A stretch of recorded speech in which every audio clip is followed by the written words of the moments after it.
क्या पढ़ रहे थे हम लोग? किस बारे में बात हो रही है सर? पार्ट 1 था ना? पार्ट हो गया था? हो गया सर, पार्ट पूरा कुछ लिखा, कुछ लिखा है सर, सीधे से दिखाना अभी तो पार्ट 1 वीडियो में बात तो सीधे से दिखाना सर, कुछ कर बताना। सजेशन का आज खत्म कर दी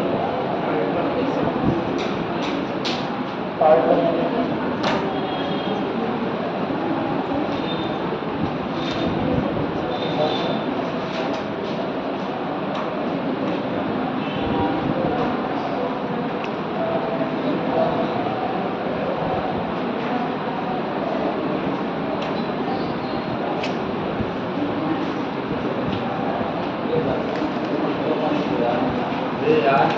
हमने पार्ट 1 के बारे में बात कर रही थी ना, भाग 1 संघ और उसके क्षेत्र। अभी आपने नोटिस किया आर्टिकल 1 में क्या लिखा हुआ है? क्या लिखा है? भारत राज्यों का संघ। आर्टिकल 1 में क्या लिखा हुआ है? अनुच्छेद 1 में क्या लिखा हुआ है? भारत आगे बोलो। भारत राज्यों का संघ। भारत राज्यों का संघ है, यानी भारत में केवल राज्य हैं। लिखा तो यही भारत केवल भारत राज्यों का संघ, यही बात लिखी हुई है, लिखा है ना? तो लेट अस सपोज आप दिल्ली में रह रहे हैं तो आप भारत में नहीं रह रहे। दिल्ली कोई राज्य है, केंद्र शासित प्रदेश है। और आर्टिकल 1 में जो लिखा हुआ भारत राज्यों का संघ है।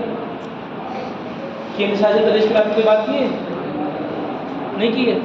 उसके में आंसर मैंने आपको एक पीडीएफ सेंड किया था, उसे आपने नोट्स लिखा उसका? राज्य के संघ में कई चीज़ है, सरकार है, वहाँ के विभाग है। यानी ये मैं यहाँ नोट्स बनवाऊँ या पीडीएफ से काम चला? पीडीएफ वाले तुम लोग लिखोगे नहीं क्या?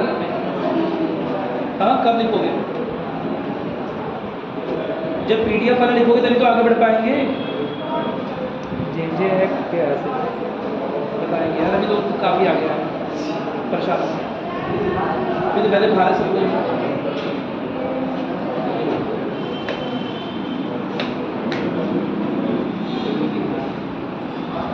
मैंने एक सिंपल सा क्वेश्चन पूछा कि पहले पार्ट में लिखा हुआ है भारत राज्यों का संघ है। Let us suppose Priyanka ji हमारे पास सामने है, ये दिल्ली चली गई, तो क्या भारत से अलग हो गई है?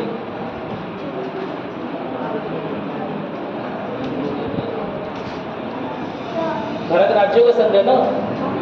अगर प्रियंका जी चली गई है कहाँ पर? दिल्ली, यानी कि केंद्र शासित प्रदेश, तो क्या भारत में नहीं है? क्यों? पहले आर्टिकल के द्वारा डिफाइंड कि भारत राज्यों का संघ है।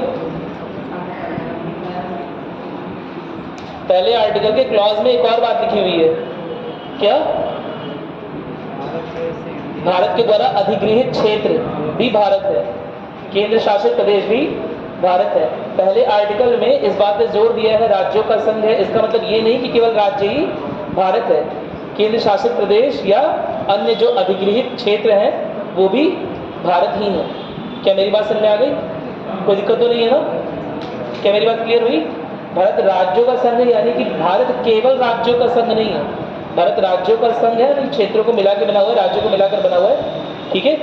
और इसमें आर्टिकल 1 में ही क्लॉजेस लिखे हुए हैं, आर्टिकल 1 में ही और पार्ट लिखे हुए हैं जिसमें ये लिखा हुआ है कि केंद्र शासित प्रदेश हो या भारत द्वारा अधिगृहित भाग, वो भी भारत का क्षेत्र है। क्या मेरी बात समझ में आ गई? जब आप उसका नोट्स बनाएंगे तभी तो आपको याद रहेगा। कैसे याद रहेगा? नोट्स बनाने स्टार्ट कर दो वरना दिक्कत हो जाएगी फिर। देखो पहले भी लिखा हुआ, इसके बाद क्या लिखा हुआ है? भारत के क्षेत्र में राज्य, केंद्र शासित प्रदेश और भारत सरकार द्वारा अधिगृहित किसी भी क्षेत्र को शामिल किया जाएगा, ठीक है। अनुच्छेद 2 में नए राज्यों का प्रवेश है, उनका उद्देश्य और महत्व। नए राज्यों का प्रवेश कैसे हो सकता है? केंद्र सरकार की सिफारिश और संसद द्वारा पारित विधेयक के माध्यम से होता है। इसके बारे में बात हो चुकी है, कोई दिक्कत तो नहीं है। जहां केंद्र सरकार की सिफारिश लिखी है ना, वहां एक और बात लिखोगे, देखो केंद्र सरकार की सिफारिश और हाँ कुछ लिखवाया नहीं है, लेकिन आप लोगों को पीडीएफ मिलेगा ताकि आप लिख कर आओ। आप लोग लिख के आते नहीं हो, कैसे काम चलेगा? आप लोगों को पीडीएफ नहीं भेज रहे हैं ताकि आप लोग लिख के आओ, तो पीडीएफ भेजना बंद कर देना चाहिए जब यही लिखवाना तो। और आलसी हो जा रहे हो आप लोग। हाँ उसे लिखना है, थोड़ी जगह छोड़नी, दो लाइन जहाँ मैं एक्सप्लेनेशन करते वक्त अगर कुछ और बात बताऊंगा तो वो भी नोट करना है साथ ही। नहीं निकलवा सकते हो, निकलवा दो, फिर प्रिंट आउट निकलवा दो, स्पेस के साथ निकलवा, ठीक है? स्पेस के साथ उसके हाँ ठीक है, अगर है तो कोई प्रॉब्लम नहीं, लेकिन आपके पास होना चाहिए जब पढ़ा रहा हूँ, वरना नोट करवाना पड़ेगा सर। चलिए ठीक है। इसके अलावा नए राज्यों का प्रवेश का अधिकार है, ये समझा दिया मैंने। इसके अलावा राज्यों के क्षेत्र, अनुच्छेद 3 में क्या दिया? राज्यों के क्षेत्र सीमाओं या नाम का परिवर्तन का अधिकार है। राज्यों के क्षेत्र में परिवर्तन कैसे होगा? बहुत सिंपल सी बात है कि या तो राज्य के क्षेत्र की सीमाएं जो आर्टिकल 3 है उसके अनुसार राज्य के क्षेत्र की सीमाएं बढ़ाई जा सकती हैं, घटाई जा सकती हैं, ठीक है, और बदली जा सकती हैं। साथ ही साथ 2-3 राज्य से या किसी एक राज्य से किसी नए राज्य का उदय, यानी किसी नए राज्य को भी बनाया जा सकता है। क्या मेरी बात क्लियर हो गई? कोई दिक्कत तो नहीं है ना? तो नए राज्यों के निर्माण की शक्ति आर्टिकल 3 देगा, कोई दिक्कत तो नहीं है ना? चलो, तो राज्यों के क्षेत्र सीमाओं या नामों का परिवर्तन की शक्ति आर्टिकल 3 दे रहा है। राज्य के पुनर्गठन के लिए संसद का अधिकार है, इसके बारे में बात करनी थी हमने। यह बात याद रखनी है, इस प्रक्रिया के तहत राष्ट्रपति की सिफारिश आवश्यक है, ठीक है, और संबंधित राज्य विधानमंडल से राय ली जाती है, लेकिन राज्य विधानमंडल की राय राष्ट्रपति या मंत्रिपरिषद के ऊपर बाध्य नहीं है। विधानमंडल की जो राय होगी, विधान परिषद या विधानसभा की जो राय होगी, यह कोई जरूरी नहीं है कि राष्ट्रपति या काउंसिल ऑफ मिनिस्टर या मंत्रिपरिषद उसे माने ही माने। इसके अलावा अगर कोई बिल पास हो गया है किसी नए राज्य का और विधानसभा की राय या विधानमंडल की राय ली जा चुकी है, मेरी बात सुन लो, अगर विधानसभा या विधान परिषद या दोनों को मिलाकर बोलते हैं विधानमंडल की राय अगर ली जा चुकी है और दोबारा से बिल में कोई चेंज कर दिया गया हो, दोबारा से संसद में कोई बिल में चेंज कर दिया गया हो, तो राय लेने की भी आवश्यकता नहीं है। तो राय लेने की भी आवश्यकता नहीं है। कहीं आपको इस बात का अंदाजा हल्का सा हो रहा है कि केंद्र शक्तिशाली है? भाई राज्य की सीमाओं में परिवर्तन करने के लिए अगर राज्य की विधानमंडल के एग्रीमेंट सहमति की आवश्यकता नहीं है तो इसका मतलब केंद्र शक्तिशाली नहीं हो गया? अरे बोलो, कहीं ना कहीं केंद्रात्मक झुकाव दिखा रहा है ना आर्टिकल 3, समझ आ रहा है? राज्य की सीमाओं का पुनर्गठन करना है, राज्य का पुनर्गठन करना है, सीमाओं के क्षेत्रों को बदलना है, तो भी राज्य के विधानमंडल द्वारा दी गई सिफारिश, राज्य के विधानमंडल द्वारा की गई सिफारिश के लिए राष्ट्रपति या काउंसिल ऑफ मिनिस्टर बाध्य नहीं है, पहली बात। दूसरी बात, अगर ऐसा कोई संशोधन, अगर ऐसा कोई बिल पास होता है तो उसे सिंपल मेजॉरिटी, मेरी बात समझ, यानी कि साधारण बहुमत से आराम से पास किया जा सकता है, यानी कि जस्ट 50% वोट चाहिए, केवल 50% लोग जो कि उस समय प्रेजेंट हो और वोट कर रहे हैं, उपस्थित हो और वोट करने योग्य। क्या मेरी बात क्लियर है? इसे बोलते हैं सिंपल मेजॉरिटी। साधारण बहुमत से किसी भी राज्य की सीमा क्षेत्रों को, नए नामों को लिखा जा सकता है। क्या मेरी बात क्लियर है? सीमा को बढ़ाया घटाया जाता है केवल साधारण बहुमत के अनुसार।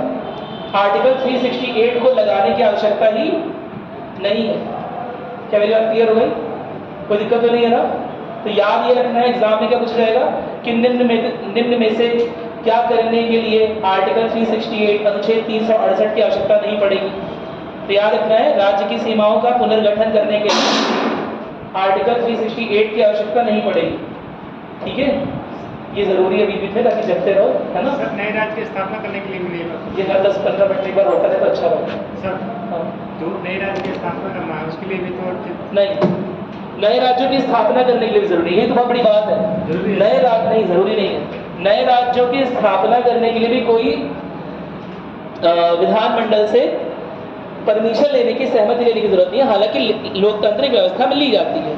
कॉमन चीज है कि ली जाती है, पूछा जाता है, उनकी भी वैल्यू की जाती है। अदरवाइज वो लोग प्रोटेस्ट करने लगेंगे, डिमांड करने लगेंगे, मांगे करने लगेंगे, रैली निकालने लगेंगे। मेरी बात समझ कि नहीं है? लेकिन बाध्यता नहीं है। सर यानी कि आर्टिकल 2 आर्टिकल 3 आर्टिकल 2 और आर्टिकल 3 कहीं ना कहीं केंद्र को शक्तिशाली बना है। जी सर। मेरी बात समझ?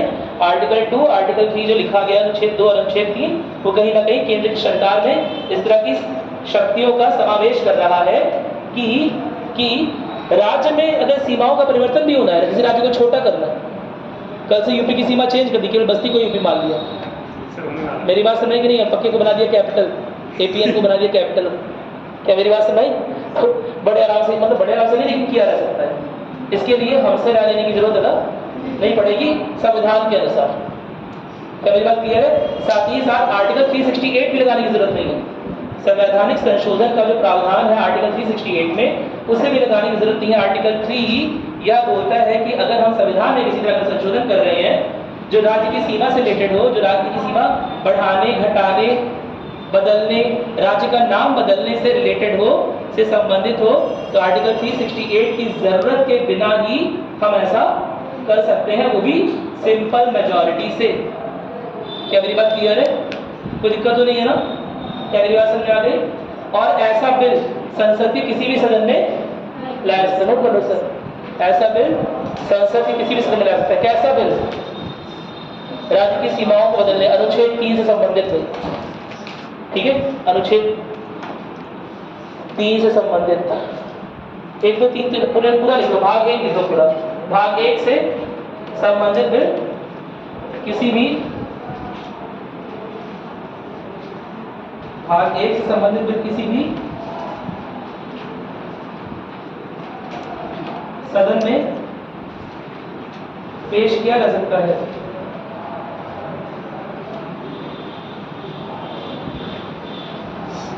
जिसके पास होने के लिए, जिसके पास होने के लिए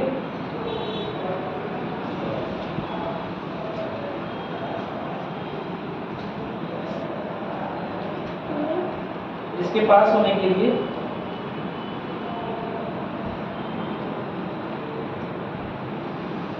साधारण बहुमत की ही आवश्यकता है। साधारण बहुमत की ही आवश्यकता है। ठीक है, कोई दिक्कत तो नहीं है इसमें?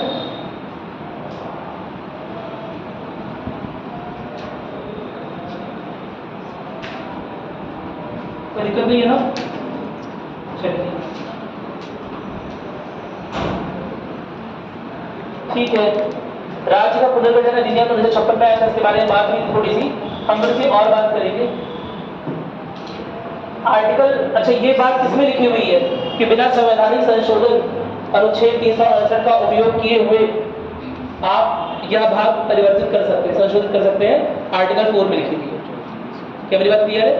आर्टिकल 4 अनुच्छेद 4 जो है वो भाग 1 को शक्ति प्रदान करता है कि बिना अनुच्छेद 368 का उपयोग किए हुए हम क्या कर सकते हैं, राज्यों के साथ उनका नाम का परिवर्तन, जगह का परिवर्तन, सीमा रेखा का परिवर्तन कर सकते हैं। क्या मेरी बात क्लियर है? कौन ये बात बोल रहा है? आर्टिकल 4। चलिए इतना समझ में आ गया। अच्छा एक और बात है, आर्टिकल 1 में, आर्टिकल 1 में तो सीमा दी नहीं है, बस ये लिखा है भारत राज्यों का संघ है और ये भारत है ना। जो राज्य और केंद्र शासित प्रदेशों की जो सूची है वो कहाँ पर है? अनुसूची प्रथम अनुसूची में। क्या मेरी बात क्लियर है? बोलते हैं शेड्यूल 1 या शेड्यूल 1। नोट कर लो, राज्य और केंद्र शासित प्रदेशों की,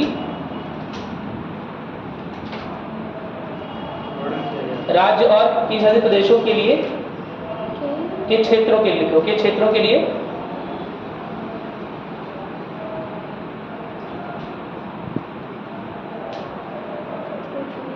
प्रथम सूची लिखी गई है, प्रथम अनुसूची लिखी गई है। फर्स्ट शेड्यूल, प्रथम अनुसूची लिखी गई है।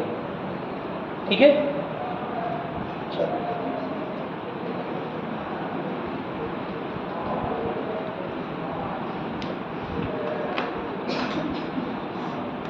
एक बार इसे देख लीजिएगा, बहुत आसान सी भाषा में लिखा हुआ है ना? सर वहाँ चौथी लिखी है सर। हाँ, 4th शेड्यूल में असल में क्या अभी बताना है सेकंड थर्ड, ऐसा अभी शेड्यूल है, चैप्टर कल स्टार्ट करेंगे तो आपको सारे शेड्यूल बताएंगे। असल में बीच बीच में स्टार्ट करने से दिक्कत जैसे बस कोर्स पीछे जा रहा है। सीटों का आवंटन दिया गया है। हाँ, सीटों का आवंटन दिया गया है, तो वो किस किस आधार पर दिया है, जनसंख्या का क्या आधार बनाया गया, वो चीजें दी थी। सर आर्टिकल 2 आर्टिकल 3 के तहत पहली वो सब बताऊंगा, उसके लिए परेशान हो गई, सूचियां अनुसूचियां अलग से पढ़ेंगे, ठीक है। चलिए, संविधान में संशोधन की प्रक्रिया बता चुका हूँ। अच्छा, वही चीज दी हुई है ना, इसीलिए कानून संविधान की पहली और चौथी अनुसूचियों में संशोधन। अभी बस इतना याद रखना है कि फर्स्ट और फोर्थ शेड्यूल यानी कि प्रथम और चौथी अनुसूचियों में किसी भी प्रकार का संशोधन किया जा सकता है, और उसके लिए आर्टिकल 368 की आवश्यकता नहीं पड़ती है। यह बात कहाँ लिखी है? आर्टिकल 4 में लिखी हुई है, ठीक है, अनुच्छेद 4 में लिखी हुई है कि ना केवल भाग 1 बल्कि प्रथम और चौथी अनुसूचियों में संशोधन करने के लिए अनुच्छेद 368 की आवश्यकता नहीं पड़ेगी। कहीं नोट कर लो इस बात को, ठीक है, कोई दिक्कत तो नहीं है। चलिए, अच्छा, इसमें पुनर्गठन का पूरा नहीं दिया हुआ है, ठीक है, इसमें कुछ ही चीजें दी हुई है, बता चुका हूँ। केंद्र शासित प्रदेश क्या होते हैं पता है? जहां पर डायरेक्ट एडमिनिस्ट्रेशन केवल पूरा का पूरा प्रशासन कौन देख रहा होता है? केंद्र सरकार। कितना आसान है ना, जहां पर सीधे तौर पर पूरा का पूरा प्रशासन केंद्र सरकार देख रही है, वो केंद्र शासित प्रदेश है, ठीक है। सामान्य तौर पे क्या हुआ कि जो जो एरियाज आगे चलकर आजाद हुए, है ना, जैसे जैसे आपको पता होगा फ्रेंच कॉलोनीज, जो फ्रांसीसी उपनिवेश थे, जो पुर्तगाली उपनिवेश थे, क्या मेरी बात क्लियर है? लक्षद्वीप वगैरह, इसके अलावा दादरा एंड नागर हवेली सुना होगा, मेरी बात सुना है? इसके अलावा वो सुना होगा पुडुचेरी, यनम, माहे, करिकल, ठीक है। ये सारे एरियाज जो हैं, ये सारे क्षेत्र जो हैं, वो अलग अलग समय पे आजाद हुए हैं। भाई ब्रिटिशर्स तो वही एरिया छोड़ के जाएंगे ना जो उनके अंडर में था, मेरी बात समझ। जो अन्य यूरोपीय शक्तियां जहां पर अपनी कॉलोनीज बनाई हुई हैं, जिन्हें अपना उपनिवेश बनाई हुई हैं, वो तो ब्रिटिशर्स के साथ छोड़ के नहीं चली जाएंगी ना, क्या मेरी बात समझ? तो अन्य समय पे ये सब गए, 1960 में गए, कोई 1961 में गया, इस तरह गए, उसके बारे में बात करेंगे। इतना हो गया, इसमें कोई दिक्कत नहीं है मेरे ख्याल से, ठीक है। केंद्र शासित प्रदेश क्या होते हैं? भारत में ऐसे क्षेत्र जो सीधे केंद्र सरकार के प्रशासन के अधीन होते हैं, ना ही किसी राज्य सरकार के। वर्तमान में भारत में 8 केंद्र शासित प्रदेश हैं। 8 कैसे हो गए? 6 होने चाहिए थे। लेह लद्दाख और जम्मू कश्मीर को भी 2019 के एक्ट के बाद केंद्र शासित प्रदेश बना लिया गया था, ठीक है, इसलिए 8 लिखा हुआ है। अब केंद्र शासित प्रदेश में क्या होता है? राष्ट्रपति द्वारा नियुक्त एक प्रशासक या उपराज्यपाल होता है। याद रखना है, राज्यपाल नहीं होता है, उपराज्यपाल। इसे क्या बोलते हैं? Lieutenant governor. क्या मेरी बात क्लियर है? कोई दिक्कत तो नहीं है ना? एलजी सुना होगा, दिल्ली के एलजी की बड़ी चर्चा होती है, वही उपराज्यपाल है, ठीक है। लेकिन कुछ केंद्र शासित प्रदेश ऐसे एग्जाम्पल है, दिल्ली और पुडुचेरी में अपना मुख्यमंत्री भी, अपनी सरकार भी है। हालांकि यह राज्य नहीं है केंद्र शासित प्रदेश, लेकिन ये एक्सेप्शनल है। एक्सेप्शन समझते हो आप? अपवाद है थोड़ा सा। दिल्ली केंद्र शासित प्रदेश और पुडुचेरी भी केंद्र शासित प्रदेश होते हुए भी क्या है? वहां पर सरकारें, अपनी सरकारें हैं वहां पर। क्या मेरी बात क्लियर हो गई?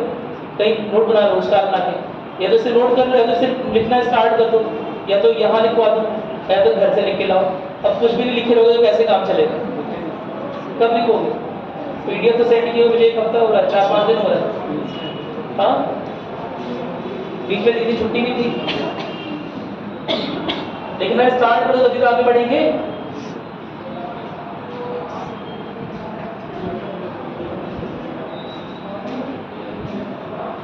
अच्छा, एक और बात है, ये चीज याद रखनी है कि केंद्र शासित प्रदेश में कानून व्यवस्था और भूमि संबंधित, आपने सुना होगा दिल्ली की कानून व्यवस्था किसके हाथ में? केंद्र सरकार या दिल्ली सरकार?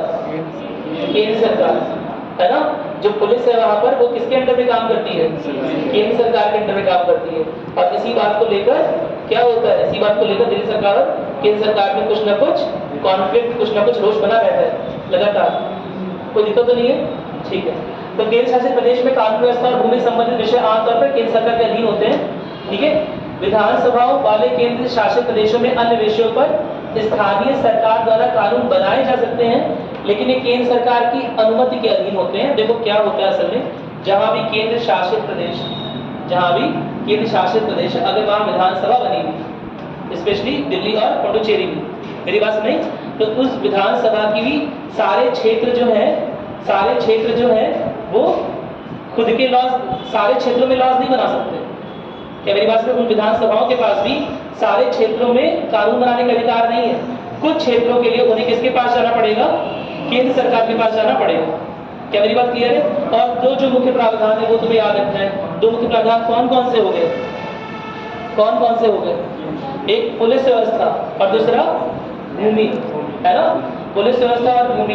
विधानसभा तो है यहाँ पर, विधानमंडल है, लेकिन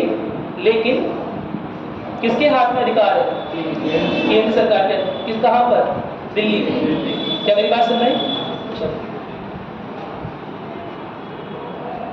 ठीक है, राज्यों का पुनर्गठन आयोग 1956 इसमें दिया हुआ है, लेकिन थोड़ा सा पहले की बात करेंगे। सबसे पहली बार बात हुई थी 1948 में, है ना? 1948 में राज्यों के पुनर्गठन को लेकर पहला जो आयोग बना उसका नाम था धर कमीशन, धर आयोग, जो कि एसके धर की अध्यक्षता में बना था। नोट कर रहे हो? कहीं लिखा नहीं हुआ पीडीएफ में, नोट करना पड़ेगा। बैठे हुए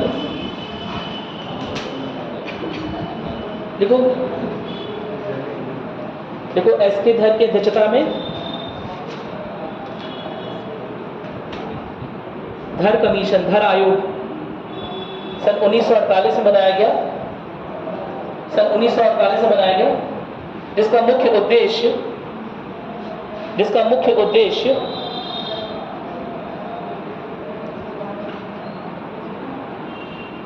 उद्देश्य भाषाई आधार पर या भाषा के आधार पर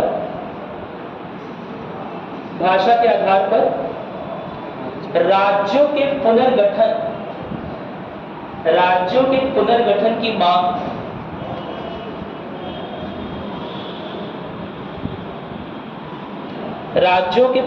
की मांग, की प्रासंगिकता की जांच करना था। धर कमीशन क्यों बना? क्योंकि उस समय जब भारत आजाद हुआ है उस समय अलग अलग भाषा बोलने वाले प्रांत अपने स्टेट्स की डिमांड कर रहे हैं, अलग अलग राज्यों की डिमांड कर रहे हैं। मेरी बात सुनिए, हालांकि उस समय यह डिमांड बहुत शुरुआत में, यह डिमांड धीरे धीरे उठ रही थी, है ना? गवर्नमेंट ने बहुत ध्यान नहीं दिया उस समय। तो धर कमीशन 1948 में जो है एसके धर को गवर्नमेंट ने अपॉइंट किया, है ना, कि देखा जाए कि जो राज्य के आधार पर भाषा के आधार पर राज्यों के पुनर्गठन की मांग हो रही है, यह सही है कि नहीं सही है? क्या ऐसा करना चाहिए? जो देश पहले से ही तरह से डिवाइडेड है, कैसे डिवाइडेड बता चुका हूँ। भाषा के आधार पर, धर्म के आधार पर, जाति के आधार पर, क्षेत्र के आधार पर, नस्ल के आधार पर, है ना? क्या ऐसे देश को एक और तरह से विभाजित कर दें भाषा के भी आधार पर? Of course not. मेरी बात सुने, जो देश पहले से ही इतना विभाजित है और साथ ही साथ विभाजन का दर भी अभी नया है। मेरी बात सुने, यानी कि पाकिस्तान भी अभी रिसेंटली ही अलग हुआ है 1948 के पहले 1947 में। क्या मेरी बात समझ में आ रही है? तो ऐसे देश में भाषा के आधार पर राज्यों का पुनर्गठन ना करें, इसकी कोशिश उस समय की केंद्र सरकार कर रही थी, लेकिन लोगों ने बहुत प्रोटेस्ट किया। पहले तो धर कमीशन बना, उन्होंने रिपोर्ट बनाई कि भाषा के आधार पर अगर हम राज्यों का पुनर्गठन करते हैं तो यह देश की एकता और अखंडता से दिक्कत कर सकता है। क्या मेरी बात समझ? कहीं ना कहीं इससे देश की एकता और अखंडता क्या पड़ सकती है? कमजोर पड़ सकती है। ठीक है, तो वो जो धर कमीशन की रिपोर्ट थी, है ना, वो तो इसके अगेंस्ट थी कि भाषा के आधार पर राज्यों का पुनर्गठन नहीं होना चाहिए, लेकिन लोगों में जिस तरह की डिमांड उठी, प्रोटेस्ट हुआ बार बार, उसके चलते 1954 में उसके चलते जेवीपी कमेटी 1948 में बनाई गई दोबारा से, है ना? जेवीपी कमेटी लिखोगे, जेवीपी कमेटी, जेवीपी समिति, जवाहरलाल नेहरू, वल्लभ भाई पटेल और very good P Sitaramayya, Pattabhi Sitaramayya, है ना? जेवीपी कमेटी, इनके 30 सदस्य लिखिए, जवाहर, वल्लभ भाई और पट्टाभी सीतारामैया, तो जेवीपी हो गया। ठीक है, कमेटी बनाई गई दोबारा से वल्लभ भाई पटेल और पी सीतारामैया, पी सीतारामैया, पूरा नाम है पट्टाभी सीतारामैया। ठीक है, मुख्य उद्देश्य उसका भी क्या था कि धर कमीशन की रिपोर्ट आई है, दोबारा से एक बार जांच करें कि अगर हमें राज्यों का पुनर्गठन करना है तो वो कौन कौन से फैक्टर होने चाहिए, वो कौन कौन सी चीजें होने चाहिए जिनके आधार पर हम राज्यों का पुनर्गठन करें, क्षेत्रों का सीमांकन करें, क्षेत्र की सीमाएं डिसाइड करें, वो कौन कौन सी चीजें होनी चाहिए। क्या मेरी बात समझ में आ रही है?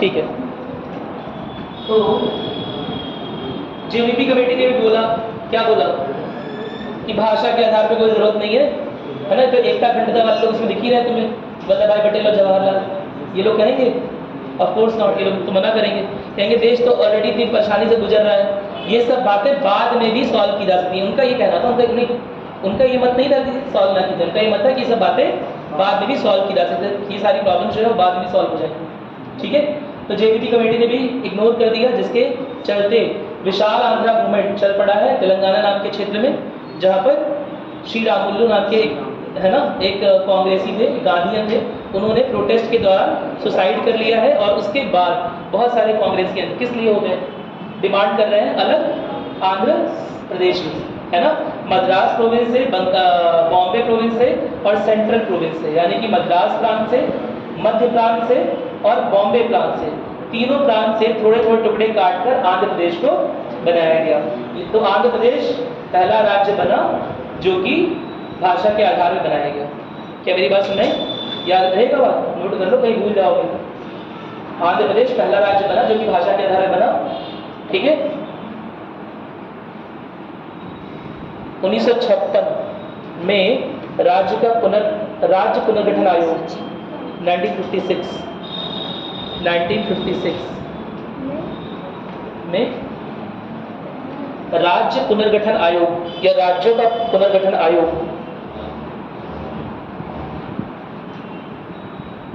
के द्वारा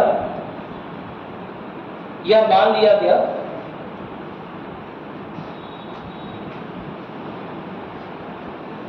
कि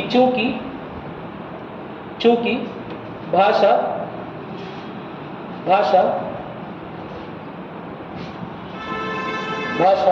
सभ्यता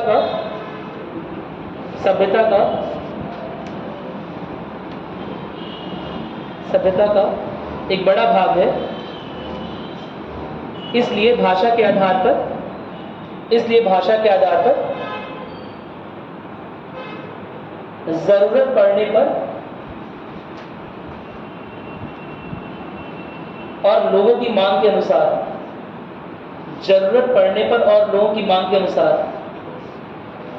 नए राज्यों का पुनर्गठन किया जा सकता है। ठीक है, आपसे पूछ रहा है एग्जाम में कि पहली बार कौन सा कमीशन बोल रहा है। ठीक है, तो बोलोगे स्टेट रीऑर्गेनाइजेशन कमीशन। राज्यों का पुनर्गठन आयोग ने 1956 में अपनी रिपोर्ट दी है, जिसमें यह बात मानी है कि भाषा को भी जरूरत पड़ने पर और लोगों की मांग के अनुसार राज्यों के पुनर्गठन का एक आधार बनाया जा सकता है।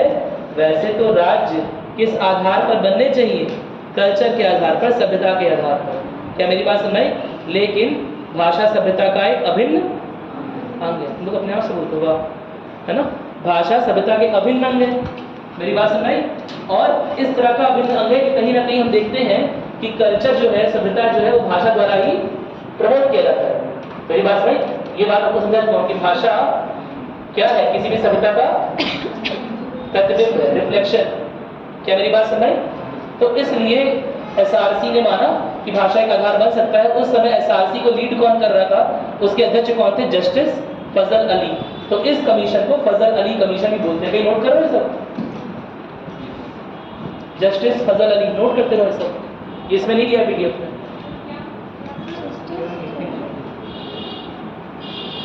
जस्ट क्या लिखोगे? एसआरसी को जस्टिस फजल अली भी कमीशन भी कहते हैं। राज्यों का पुनर्गठन आयोग, है ना, को जस्टिस फजल अली कमीशन भी बोलते हैं या फजल अली कमीशन भी बोलते हैं, फजल अली आयोग भी बोलते हैं, क्योंकि इसके हेड कौन थे? फजल। क्या मेरी बात क्लियर हो गई? कोई दिक्कत तो नहीं है ना? इसके पहले एसके धर कमीशन ने और किसने? एसके धर कमीशन ने और किसने? जेवीपी कमेटी ने इस मांग को क्या कर दिया था? खारिज कर दिया था कि भाषा के आधार पर नए राज्य बनने चाहिए। इस मांग को खारिज किया था ना, तो समझ में आ गया? नहीं बनने चाहिए यानी कि खारिज किया था इस डिमांड। कोई दिक्कत तो नहीं है ना? चलो ठीक है, ये लिखवा दिए, समझ आ गया। ये हम इसके बारे में बात कर ली थी शायद। अधिकार और प्रक्रियाएं के बारे में बात करें। संसद के पास नए राज्यों के निर्माण, वर्तमान राज्यों के क्षेत्रों, सीमाओं या नामों के परिवर्तन के लिए कानून बनाने का अधिकार है। वही आर्टिकल 2(3). कोई दिक्कत तो नहीं है ना? इसके बारे में बात कर ली है। संघीय ढांचा के बारे में बात कर लिया। हाँ, ये आर्टिकल 1, ठीक है। आर्टिकल 1 में यह बात स्पष्ट होती है कि संघीय ढांचा कैसा है, यूनियन या फेडरेशन? यूनियन। कैसा है? यूनियन। हमारी पॉलिटी कैसी है, फेडरल या यूनिटी? हम बोलेंगे हमारी पॉलिटिकल जो स्ट्रक्चर है ना, जो राजनीति है हमारी, वो फेडरल। मेरी बात सुनाई? लेकिन हमारा संविधान कैसा है? यूनियन। अच्छी बात यह है कि चाहे यूनियन हो चाहे फेडरेशन हो, दोनों के लिए हिंदी भाषा में एक ही शब्द का इस्तेमाल होता है, संघ। तो कोई ज़्यादा टेंशन लेने वाली बात नहीं। मेरी बात सुन रहे हैं? लेकिन याद रखना है पॉलिटी हमारी कैसी है? फेडरल पॉलिटी, ठीक है। और हमारा जो इंडिया है वो कैसा है? Union of state. Union of state का मतलब क्या होता है? एक ऐसा संघ जिसका झुकाव केंद्र की ओर अधिक है। कोई दिक्कत तो नहीं है ना? और आर्टिकल 2(3) जिस तरह से लिखे गए हैं, आर्टिकल 2(3) जिस तरह से लिखे गए, अनुच्छेद 2(3), यह बात लिखी हुई है कि सिंपल मेजॉरिटी से आराम से कोई बिल राज्यों के क्षेत्र सीमाओं में बदलाव करने के लिए पास हो जाएगा। क्या मेरी बात क्लियर है? अरे बोलो। राज्य की सीमा चेंज करने हैं तो राज्यों से बात करने की जरूरत नहीं है। क्या ये दिखा नहीं रहा है कि इस संघीय ढांचे में केंद्र का महत्व अधिक है और राज्यों का महत्व थोड़ा सा कम है? नहीं बात सुन रहे? अरे बोलो। सुन रहे हैं? आप लोग का नाम किसने डिसाइड किया? तुम लोग ने डिसाइड किया? हाँ, तुम लोग पैदा हुए, बोले पैदा होते कि हम प्रियंका है। हाँ, तो क्या बोले? पैदा होते हम थोड़ा डिसाइड करते हैं। कौन डिसाइड करता है? मम्मी पापा, केंद्र सरकार, जिसकी शक्तियाँ बड़ी हैं। तुम कितना ही बोलोगे हमारा नाम ये रखे, हमारा नाम वो रखे, छोटपन में, लेकिन तुम्हारा जो नाम रख दिए वही रख देंगे। क्या मेरी बात सुन रहे? क्या बात चेंज हो जाएगा? नहीं। क्या मेरी बात सुन? आप कितना भी बोलोगे हमारा संघीय ढांचा है ना, हमारे पास भी कुछ अधिकार होने चाहिए वगैरह वगैरह, लेकिन ऑफ कोर्स केंद्र सरकार की शक्तियाँ अधिक हैं। वो राज्यों का नाम तक चेंज कर सकती है बिना राज्यों की राय लिए। क्या आपको बड़ा अधिकार नहीं दिख रहा है? दिख रहा है ना? क्या मेरी बात समझ आ गई? कोई दिक्कत तो नहीं है ना? चलो, इस बारे में बात हो गई थी, इस बारे में बात हो गई है।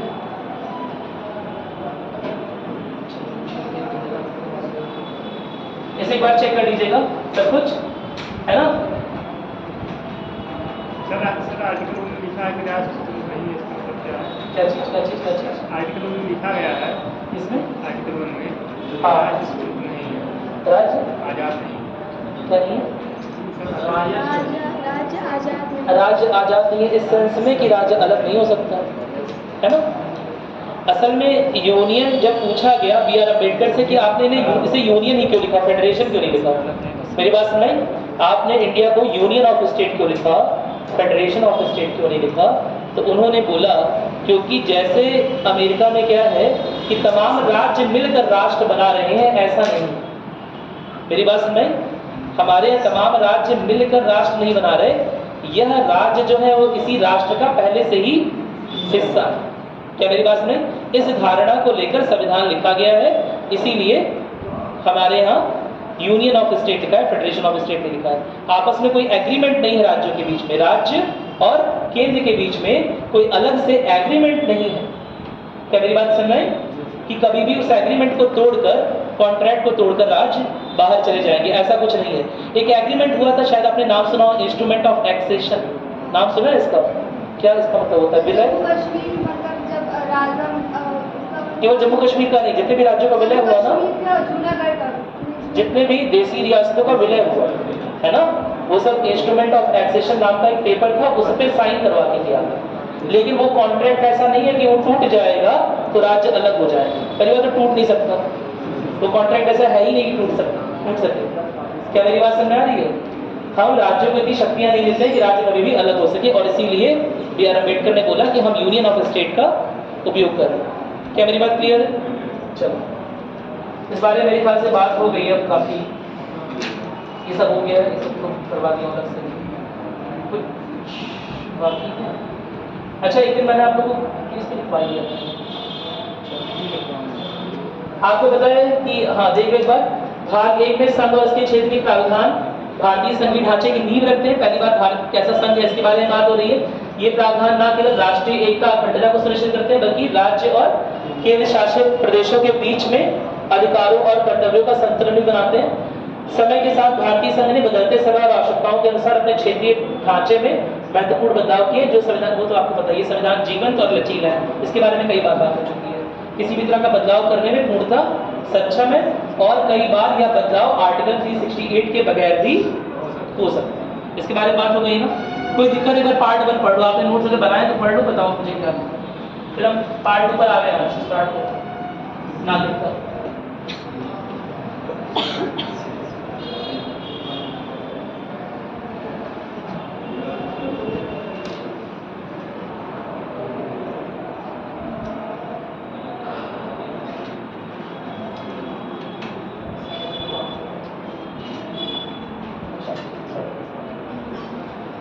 देख लो एक बार, अगर आप लोगों को कोई दिक्कत हो रही है अपने कॉपी में, भैया नोट्स नहीं बनाओगे तो कैसे काम चलेगा?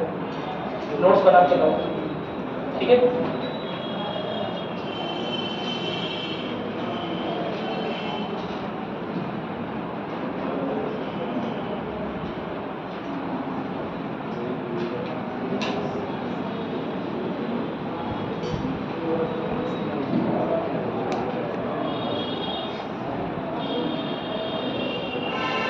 हेडिंग डालेंगे भाग 2, हेडिंग डालिए भाग 2 नागरिकता, भाग 2 पार्ट 2 नागरिकता, ठीक है?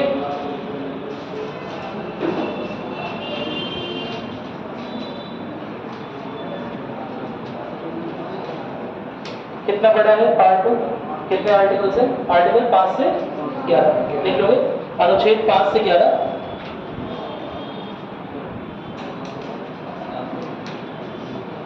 अनुच्छेद 5 से 11 में नागरिकता, नागरिकता की शर्तों, नागरिकता की शर्तों,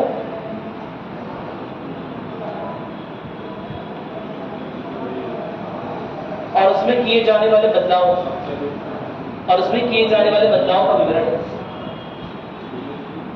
ठीक है? पहले हम पढ़ेंगे नागरिकता के बारे में पूरा आर्टिकल 5 से 11 तक, और उसके बाद देखेंगे किन नए नियमों से उनमें कुछ कुछ बदलाव किए गए। क्या मेरी बात समझ आ गई? पहले हम देखेंगे नागरिकता के बारे में, और उसके बाद देखेंगे किन नए नियमों से कुछ नए प्रावधान लाके क्या क्या बदलाव हुए। कोई दिक्कत तो नहीं है इसमें? कुछ डेट इसमें चेंज हो, लेकिन पहले मूल आर्टिकल में क्या लिखा होगा वो पढ़ेंगे। क्या मेरी बात क्लियर हो रही है? तो पहले जब लिखा गया अनुच्छेद 5, तो उसमें क्या लिखा गया कि जब से संविधान प्रारंभ हो रहा है, यानी जब से संविधान लागू हो रहा है 26 जनवरी 1950 से, उस समय जो भी भारत में है, जो व्यक्ति भारतीय राज्य क्षेत्र में जन्मा हो या उसके माता पिता में से कोई भी एक भारतीय नागरिक हो, दोबारा समझ लेंगे, माता या पिता कोई भी हो सकता है, ऐसा कोई जरूरी नहीं कि पिता ही नागरिक हो, माता या पिता कोई भी भारतीय नागरिक हो, तो उससे जो जन्मा बच्चा होगा वो अपने आप स्वतः क्या हो जाएगा? भारतीय हो जाएगा। कोई दिक्कत तो नहीं है ना? भारतीय राज्य क्षेत्र में जन्मा और ऐसा बच्चा जिसके माता या पिता में से कोई एक भी या दोनों अगर भारतीय हैं, तो बच्चा स्वतः क्या हो जाएगा? भारतीय नागरिकता को प्राप्त हो जाएगा। कोई दिक्कत तो नहीं है ना इसमें? किस डेट से बोल रहा है? 26 जनवरी 1950 से। और इसके अलावा एक चीज और दी हुई है कि अगर वह भारतीय राज्य क्षेत्र में कम से कम 5 वर्ष से निवास कर रहे। क्या मेरी बात क्लियर है? तो भी वो क्या हो जाएगा? भारतीय नागरिक हो जाएगा। ये आर्टिकल 5 में लिखा हुआ है, मैं दोबारा बोल रहा हूँ कि आने वाले वर्षों में कुछ कुछ चीजें बदली गई। अभी हम वो सारे एक्ट्स पढ़ेंगे कि क्या क्या अमेंडमेंट्स हुए हैं, ठीक है? अभी देख रहे हैं आर्टिकल 5 में लिखा क्या है। कोई दिक्कत तो नहीं है इसमें? डेट डाल दी आर्टिकल 5, लिखोगे आर्टिकल 5, इसमें डेट कौन सी कब से स्टार्ट है? 26 जनवरी 1950। ठीक,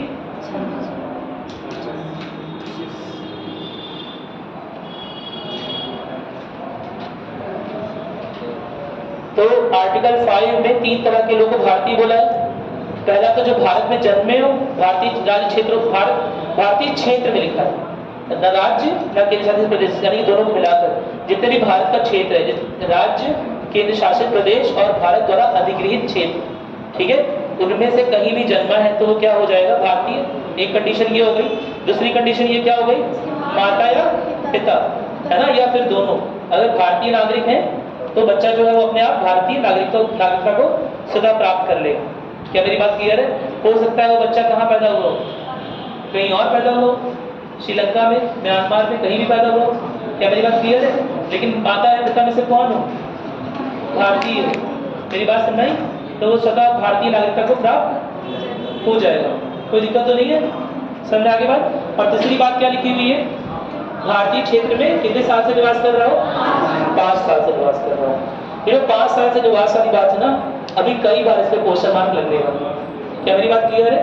5 साल से बाहर से कोई भी आकर रहने लगेगा तो क्या उसे भारतीय नागरिकता प्राप्त हो जाएगी, या उसे कुछ प्रूफ करना पड़ेगा, है ना, अपनी लॉयल्टी, अपनी वफादारी प्रूफ करनी पड़ेगी, या कुछ करना पड़ेगा। और क्या मेरी बात समझ आ रही है? तो अभी इसके बारे में बात करेंगे। अभी बस हमें याद रखना है कि अनुच्छेद 5 में कितनी तरह की नागरिकता का प्रावधान है? 3 तरह की। कोई दिक्कत तो नहीं है ना? याद रहेगी बात? ठीक है। अब अनुच्छेद 6 में क्या लिखा हुआ है? पाकिस्तान से भारत में प्रवास कर चुके लोग, भाई कोई जरूरी थोड़ा है कि पाकिस्तान से भारत के लोग आ रहे हैं तो एक ही दिन में सब लोग आ जाए। हाँ बोलो, यह संभव है? पाकिस्तान से मान लो भारत में अगर लोग आ रहे हैं तो क्या एक ही दिन में आ जाएंगे? बुलेट ट्रेन चल रही है, वंदे भारत चल रही है, तो कैसे आएंगे एक ही दिन? हाँ समझ आ रहा है? मुश्किल होगी आने में, और कई बार लोगों को अपना जमीन बेचने में टाइम भी लगता है, ऐसे ही नहीं भाग आएंगे। कुछ लोग तो ऐसे ही आ गए, आपने गदर में देखा होगा। क्या मेरी बात समझ नहीं? देखा गदर? देखा गदर में कितने लोग हैं? कौन से 2 सिटीज में सबसे ज्यादा माइग्रेशन हुआ था पता है? पंजाब में कौन सा? लाहौर। और वो गाना सुना है तुमने? अरे कौन सा वो गाना? हाँ, मैं निकला बेटी लेके, रब जाने कब गुजरा अमृतसर लाहौर आया। सबसे ज्यादा माइग्रेशन भी यहीं पर हुआ था। मेरी बात सुनाई? वहां का ट्रांसपोर्टेशन बहुत अच्छा था तो सबसे ज्यादा माइग्रेशन भी वहीं पर हुआ है, लाहौर से अमृतसर की ओर, अमृतसर से लाहौर की ओर। क्या मेरी बात सुन रहे? चलो गाने आ जाते हैं, उसके बाद आदर्श याद हो जाएगा, है ना, कोशिश करेंगे याद हो जाएगा। चलो, पाकिस्तान से भारत में प्रवास कर चुके व्यक्तियों के लिए नागरिकता प्रदान करने का प्रावधान करता है। ऑफकोर्स एक ही दिन में सारे नागरिक नहीं आ जाएंगे। ऑफकोर्स जैसे डिसाइड हुआ कि भारत और पाकिस्तान अलग अलग राष्ट्र में, तुरंत ही सारे लोग नहीं मूव कर गए, है ना, उन्हें मूव करने में कई बार टाइम लगेगा, उन्हें प्रवास करने में समय लगेगा। तो अगर पाकिस्तान से कोई आ रहा है ना, तो उसके लिए हम ये नहीं बोलेंगे कि उनके माता पिता पाकिस्तान में जन्मे थे, है ना, तो ये नहीं बोल सकते। अगर पाकिस्तान से आ रहा है तो वंस अपॉन ए टाइम, एक समय के पहले पाकिस्तान भी इंडिया का ही भाग था। क्या मेरी बात समझ में आ गई? तो इसीलिए पाकिस्तान से जो प्रवास कर रहे हैं उनके लिए नागरिकता का प्रावधान इजीली हो जाएगा, आराम से हो जाएगा। किसके तहत? अनुच्छेद 6 के तहत। क्या मेरी बात समझ में आ रही है? इसके अलावा और क्या दिया हो? पाकिस्तान में प्रवास करने वाले व्यक्तियों के लिए नागरिकता का प्रावधान है। कैसे? जो विभाजन के समय चले गए थे पाकिस्तान में, मेरी बात समझ? जो विभाजन के समय चले गए थे पाकिस्तान में, लेकिन वहां की हालात देखकर बैक टू पवेलियन वापस आ गए। क्या मेरी बात समझ?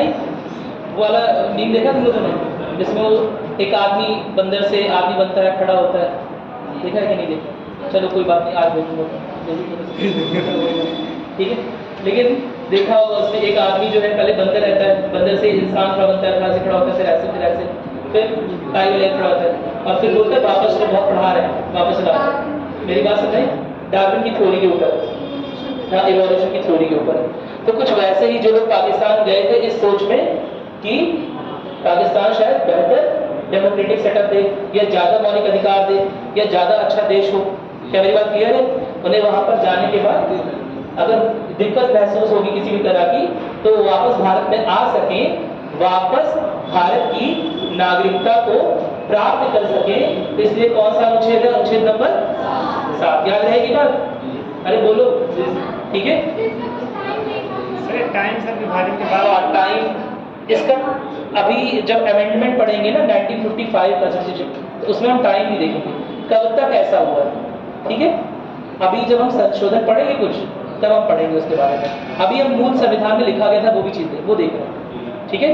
किस टाइम तक ये लागू हुआ, फिर वो जो 5 साल वाली बात है उस पर भी क्या हमेशा कोई भी आ गया 5 साल के लिए तो सीधे से मतलब वो करते रहे। उसके फिर जहाँ जहाँ जो डाउट है डिस्कस करेंगे अमेंडमेंट संशोधन में, कि उसके लिए संविधान में क्या क्या संशोधन, क्योंकि सिटीजनशिप वाला जो एक्ट है, नागरिकता का जो आपने सुना होगा है ना, 2019 में चेंज हुआ, उसके पहले 1955 में चेंज हुआ था 2 से 3 बार। अब तक उसमें कुछ ना कुछ प्रावधान नए जोड़े गए, जिसमें डेट डिटरमाइन की गई, ठीक है। आपने एक बार सुना होगा बांग्लादेश से रिफ्यूजी बहुत आ रहे थे 1971 में, तो बार बार जब इस तरह का कोई संकट आता है तो थोड़ा सा नागरिकता के प्रावधानों में बदलाव किया जाता है।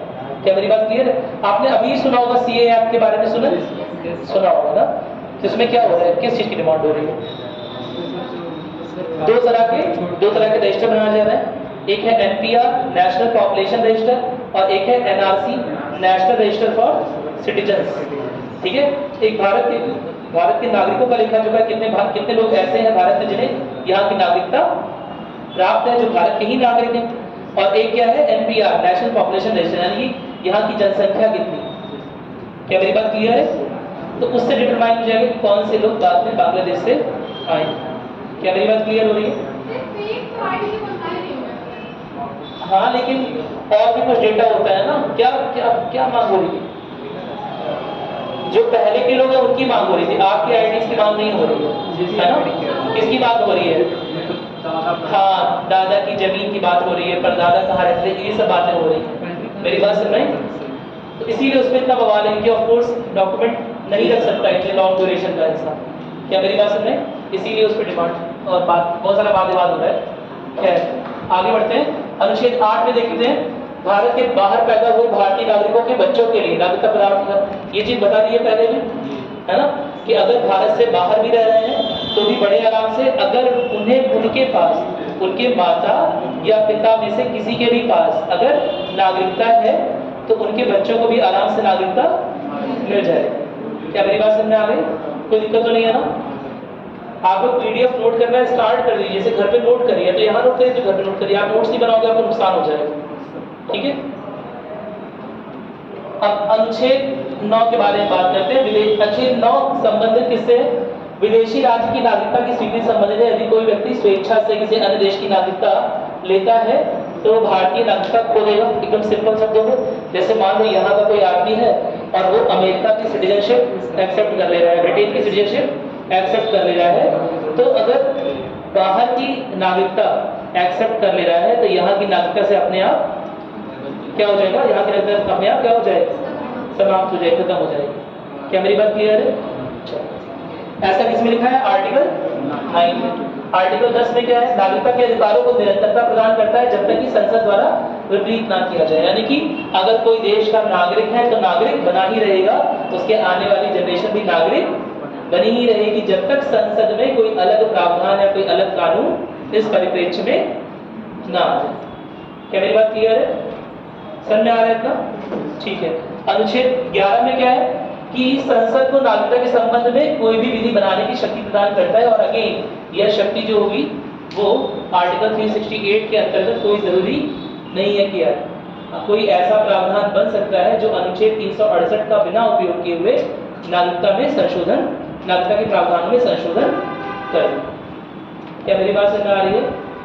क्या मेरी बात समझ में आ रही है जो मैं बोल रहा हूँ? ठीक है, इसे नोट करोगे तुम लोग?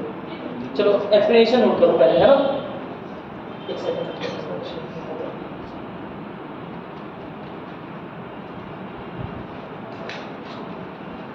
अच्छा तुम बोलते हैं अनुच्छेद 11 तक नोट करो। अनुच्छेद 11 देखो, लिखो, संसद को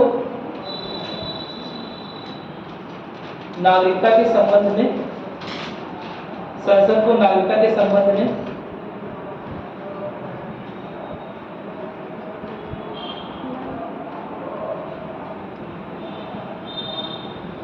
यह अनुच्छेद कानून बनाने का अधिकार देता है, कानून बनाने का अधिकार देता है।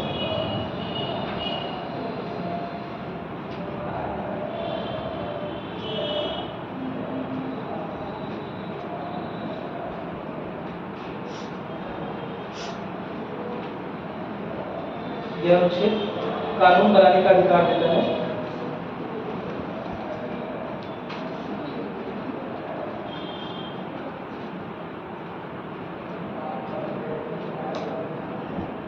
आर्टिकल 11 है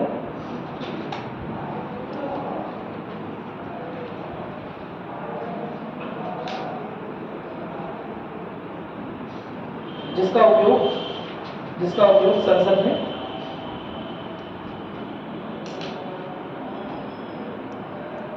पहली बार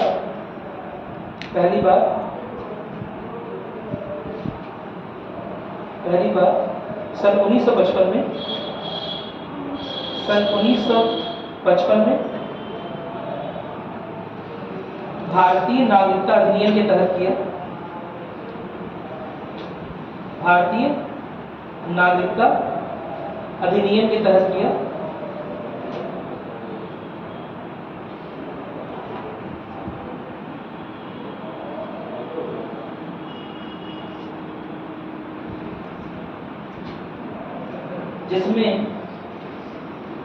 जिसमें अब तक 6 बार संशोधन,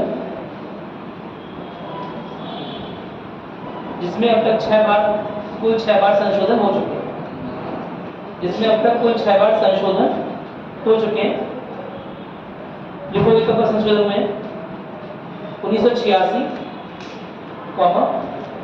1992, 1986, 86, 1992, 2003, 2005, 2015 और 2019। ठीक है, लिखिएगा आगे, लिखिएगा भारतीय नागरिकता अधिनियम 1955 के अंतर्गत, भारतीय नागरिकता अधिनियम 1955 के अंतर्गत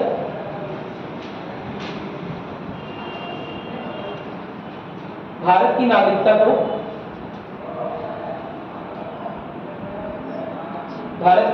को निम्न 5 तरीकों से प्राप्त किया जा सकता है। भारत की नागरिकता को निम्न 5 तरीकों से प्राप्त किया जा सकता है।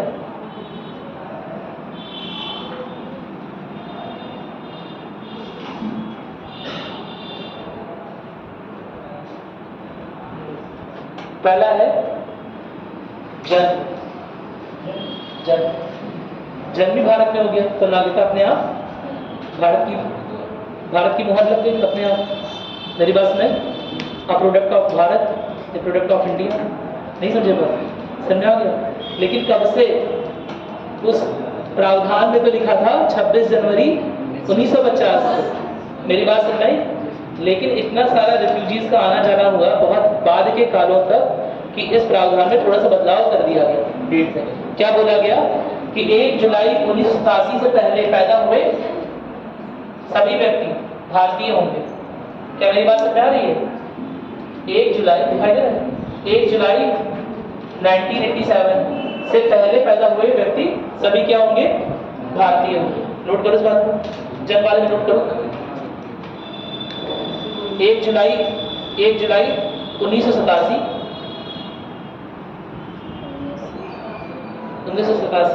से पहले भारत में पैदा हुए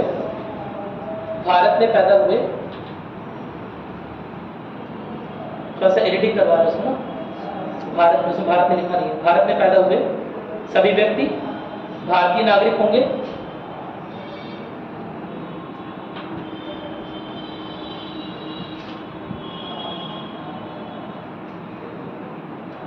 जबकि इसके बाद जबकि इसके बाद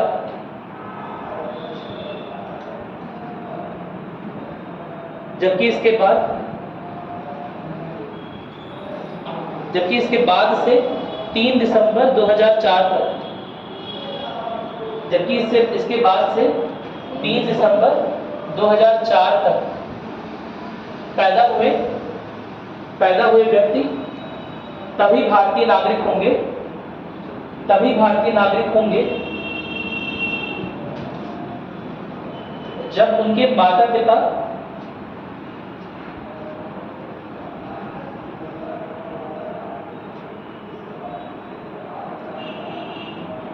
में से कम एक,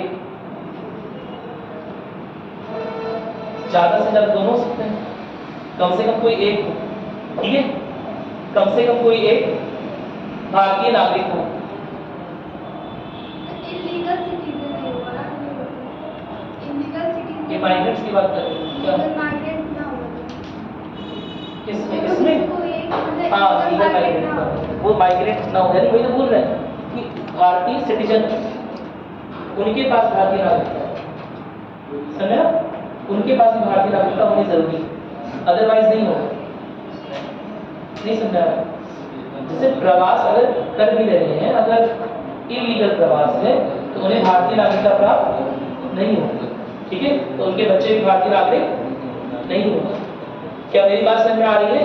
यहाँ पर बहुत सारे रिफ्यूजी मान लो कहीं से आ गए, है ना, और उनके बच्चे यहाँ पैदा हो गए, तो ऐसे में क्या उन्हें भारतीय नागरिकता स्वतः मिल जाएगी? नहीं मिलेगी। क्या मेरी बात समझ आ रही है? क्योंकि उनके भी मदर फादर जो थे वो भारतीय नागरिक नहीं थे, ठीक है। चलो लिखोगे इसके बाद 3 दिसंबर 2004 के बाद 3 दिसंबर 2004 के बाद जन्मे व्यक्ति तभी भारतीय नागरिक होंगे 3 दिसंबर 2004 के बाद जन्मे व्यक्ति तभी भारतीय नागरिक होंगे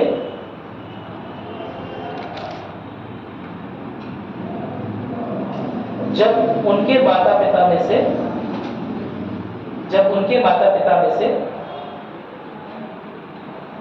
कोई एक भारतीय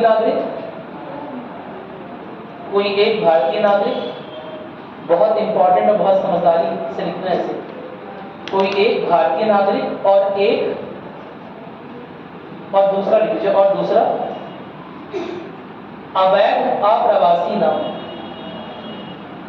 और दूसरा अवैध अप्रवासी नाम। क्या मतलब हुआ इसका? वही इलीगल माइग्रेंट वाला क्या मतलब हुआ कि एक तो कोई माता पिता में से कोई एक तो क्या होना चाहिए? नागरिक होना चाहिए। दूसरा क्या नहीं होना चाहिए? अप्रवासी, यानी कि अगर किसी अप्रवासी से, है ना, शादी के बाद जो जन्मा बच्चा है उसे भारतीय नागरिकता नहीं मिलेगी अगर वो अप्रवासी कैसा है? अवैध। क्या मेरी बात सुनिए? अगर इलीगल माइग्रेंट, क्या मेरी बात क्लियर है? जो यहाँ प्रवास नहीं करते हैं, जो यहाँ रहते नहीं है, माइग्रेंट्स, जो कहीं से भाग के आए हैं, रिफ्यूजी, है ना, जिन्हें भारतीय नागरिकता भी प्राप्त नहीं हुई है, वो अप्रवासी है। जो भारत में रह तो रहे हैं लेकिन भारत की नागरिकता भी प्राप्त नहीं हुई है, वो सब क्या है? अप्रवासी। क्या मेरी बात क्लियर है? कोई दिक्कत तो नहीं है? लेकिन सर दूसरा तो मतलब माता पिता में से कोई एक तो रहेगा ना भारतीय। हाँ, लेकिन दूसरा क्या नहीं होना चाहिए? अप्रवासी ना हो। अप्रवासी कैसा? अवैध अप्रवासी नहीं होना चाहिए। मेरी बात समझ में? 2 कंडीशंस लग रही हैं। एक तो ये लग गया कि माता पिता में से कोई एक नागरिक हो, वो अच्छी बात है, ठीक है। दूसरा भी जो हो, अगर वो नागरिक नहीं भी हो तो भी कोई बात नहीं, अगर प्रवासी हो भी तो भी कोई बात नहीं, बस कैसा प्रवासी ना हो? अवैध, इलीगल माइग्रेंट, अवैध अप्रवासी ना। क्या मेरी बात समझ में? नहीं, एक बार पढ़ लो जो से लिखवाया उससे। हाँ, ऋषि सुना, ब्रिटेन की नागरिकता मिली, बस वहाँ की नागरिकता खत्म, बाय बाय। हाँ खत्म, ठीक है। आप कहीं की नागरिकता प्राप्त करते तो भारतीय नागरिकता क्या हो जाए? खत्म हो जाएगी। क्या मेरी बात समझ? और क्या पूछ रहे हो? समझ में आ गया? एक बार जो लिखा है उसे पढ़ लो एक बार, बहुत जरूरी है वो। याद रखना कि 3 दिसंबर 2004 के बाद, ठीक है, जो लोग पैदा हुए हैं उनमें एक भारतीय माता पिता वाला तो कॉन्सेप्ट है ही, एक नया कॉन्सेप्ट जोड़ दिया गया है। क्या नया कॉन्सेप्ट जोड़ा गया है? कि उनके जो दूसरे जो एक नागरिक है वो तो अच्छा है कि उसकी वजह से नागरिकता मिल जा रही है, लेकिन उसकी नागरिकता कैंसिल भी हो सकती है, निरस्त भी हो सकती है, या नागरिक उसे नहीं भी माना जा सकता है अगर यह साबित हो गया कि दूसरे माता पिता में से कोई भी अगर एक क्या है, अवैध अप्रवासी। क्या मेरी बात समझ में आ गई? 2 कंडीशन, उसे किसी देश से निष्कासित कर दिया गया, लेकिन यहाँ पर अगर उसका वेलकम हुआ है, यहाँ पर उसका प्रवास है और वैध प्रवास है, उसे रिकॉग्नाइज करती है गवर्नमेंट, है ना, तो वो वैध प्रवासी है। क्या मेरी बात समझ? अवैध प्रवासी यानी कि जिसे गवर्नमेंट रिकॉग्नाइज नहीं कर रही है, जिसे गवर्नमेंट इसका निवास वैध नहीं मानती है और फोर्स करती है कि वापस अपने देश में चले जाए। क्या मेरी बात क्लियर है? आपने एक मुद्दा सुना होगा रोहिंग्यास का, म्यांमार से बहुत सारे रोहिंग्या, है ना, आ रहे हैं, तो उनका जो प्रवास है वो अवैध प्रवास है। क्या मेरी बात सुनाई? भारत सरकार उन्हें रोकने का प्रयास कर रही है, लेकिन हमारी जो बाउंड्री है बांग्लादेश से लगी हुई वो इतनी पोरस है, इतनी छलनी बाउंड्री है, समझ रहे हो ना, कि जगह जगह से आते ही जा रहे हैं। क्या मेरी बात क्लियर है? और उनका प्रवास वैध प्रवास नहीं माना जाएगा। क्या मेरी बात क्लियर है? अरे बोलो, ठीक है। और अगर उनकी शादी किसी भारतीय नागरिक से भी हो रही है तो जो जन्मा बच्चा है उसे भारतीय नागरिकता प्राप्त नहीं हो। क्या मेरी बात क्लियर है? नहीं समझ पाए बात? समझ गए, चलो ठीक है। दूसरा देखते हैं, ये बहुत इंपॉर्टेंट है, याद रखना 3 दिसंबर 2004 के बाद वाला, ठीक है। 2 कंडीशन, पहली कंडीशन माता पिता में से कोई एक भारतीय है, ये तो मिलने की कंडीशन, और निरस्त ना होने की कंडीशन क्या है? कोई भी अप्रवासी भारतीय ना। क्या मेरी बात समझ में आ गई? कोई दिक्कत तो नहीं है? चलो दूसरे लिखोगे वंश द्वारा नागरिकता, ऐसे लिखो वंशानुगत, बस लिखो वंशानुगत, वंशानुगत।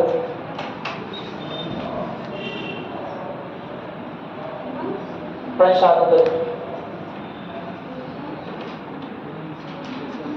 ठीक है।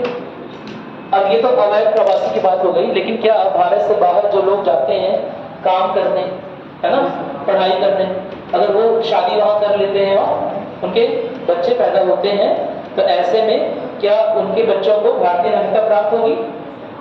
होगी या नहीं होगी? होगी। अगर उन्होंने इंडियन एम्बेसी में बच्चे के पैदा होने का रजिस्ट्रेशन कराया है तब तो बच्चे को नागरिकता प्राप्त होगी, वरना बच्चे को वहीं की नागरिकता प्राप्त रहेगी। क्या मेरी बात समझ? माता पिता तो यहाँ के ही रहेंगे? नहीं, माता या पिता में से कोई है। क्या मेरी बात क्लियर है? नोट करोगे? देखो, भारत के बाहर पैदा हुए बच्चे, भारत के बाहर पैदा हुए बच्चे कोई भी एक हो माता पिता में से, है ना, वो अगर बाहर आके शादी कर रहा है, ठीक है, तो उसके जो बच्चे हैं उसे भारत की सिटीजनशिप मिल सकती है अगर उनका रजिस्ट्रेशन इंडियन कॉन्सुलेट भारतीय एम्बेसी में, समझ रहे हो ना, हुआ है, तो उन्हें मिल सकती है नागरिकता। लिखो लिखो, बच्चे भारत के बाहर पैदा हुए बच्चे जिनके माता पिता में से एक भारतीय नागरिक है, वो जिनके माता पिता में से कोई भी एक लिखना, जिनके माता डैश पिता में से कोई भी एक भारतीय नागरिक हो,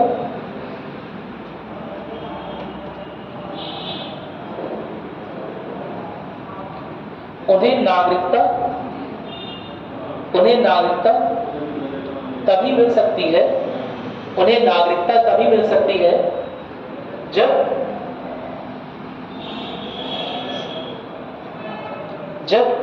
उनके जन्म का पंजीकरण भारतीय कॉन्सुलेट ब्रैकेट में दूतावास, उनके जन्म का पंजीकरण भारतीय कॉन्सुलेट ब्रैकेट में दूतावास, ठीक है, मैं पंजीकृत हूँ, या मैं वो पंजीकरण लिखवा दिया ना, तो पंजीकरण अगर वहां पर वो रहता है तो उसे नागरिकता मिल जाएगी, अदरवाइज नागरिकता नहीं मिलेगी। क्या मेरी बात समझ में? कोई दिक्कत तो नहीं है? ठीक है। इसके अलावा रजिस्ट्रेशन पंजीकरण द्वारा नागरिकता कैसे, जैसे कुछ विशेष श्रेणी के व्यक्ति हो सकते हैं, है ना, जो भारत में आए, क्या करें, विवाह कर लें, या किसी काम के सिलसिले में भारत में आए और यहीं बस जाए। मेरी बात समझ में आ रही है? किसी काम के सिलसिले में भारत में आए और यही अच्छा लगने लगे। क्या मेरी बात क्लियर है? तो ऐसे में किसी विशेष श्रेणी में भी पंजीकरण करके उन्हें नागरिकता दी जा सकती है। कोई दिक्कत तो नहीं है? जो भारतीय नागरिकता के लिए अप्लाई करेंगे उन्हीं को नोट करोगे। देखो, कुछ विशिष्ट श्रेणियों के व्यक्ति को, कुछ विशिष्ट श्रेणियों के व्यक्तियों को नागरिकता प्रदान की जा सकती है, नागरिकता प्रदान की जा सकती है।